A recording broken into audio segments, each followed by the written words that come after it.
Manipur gi irang asigi matangda Editors Guild of India EGI gi fact finding team na puthorakhiba report adubu singnaraduna All Manipur Working Journalists Union AMWJU na THAKHIBA case amada Chief Judicial Magistrate CJM na PIKHIBA order adu INBAGI MAHUTTA EGI na Supreme Court ta case ama Thangatlakpaga Loinana Supreme Court na CJM gi order adu stay Toukhre pawasina high case asida Supreme Court na order ama piduna AMWJU yauna respondents singda jail ahungi manungda paukum pirakadaba so cause notice THAKHIBA Loinana CJM gi order adu stay Toukhre AMWJU na Thangatlakhiba case asiga mari leinana panbe yariba wafamdi army gi maikidagi hairakpadagi EGI na crowdfunding tawraga Manipur gi media gi mathakta kumja lising aniga kolumdoi gi May ahum amasung makha tarakpa thokdok singi reporting gi matangda thiganaba miyoi ahum na saba sima guha Sanjay Kapur Bharat Bhushan ki team ama Manipur lakhe hairiba team aduna Manipur da numit humni khak leramkhe Manipur Press Club ta AMWJU MHJU amasung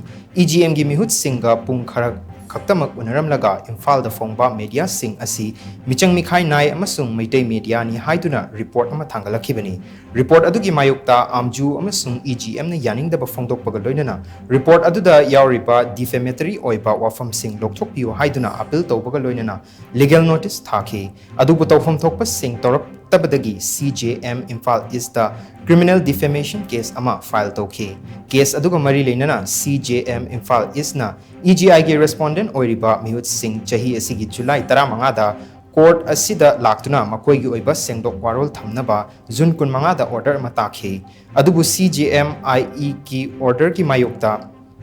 respondent oiriba EGI gi mihut sing asina Supreme Court ta writ petition case ama thangalakhe petition asi hearing chatharaba matung CJM Imphal is na takhiba rai adu stay tawbaka loinana case asida respondent oiriba State of Manipur Union of India amasung All Manipur Working Journalists Union AMWJU gi president na chayol ahungi manungda paukum piraknaba notice ama thokhe EGI gi president Sima Mustafa Sima Guha Sanjay Kapur amadi Bharat Bhushan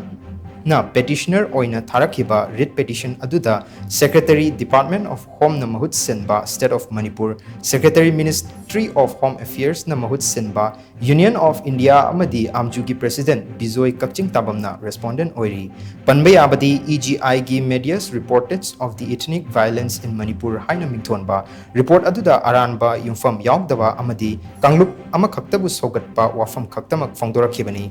report adubu handoknaba amadi semdoklaga amuk fongnanaba AMWJU amasung EGM gi maikaidagi cherol thaduna khanghalabsu thabakta onthokide masina maram oiraga EGI na chathariba thawung adu criminal act offense amani haiduna warrant of arrest issue tawbiu amadi loinana Indian Penal Code ki section 499 amasung section 500 ki makhada matik chaba law gi oiba thabak lokhatpiu haina AMWJU na wakhatkibani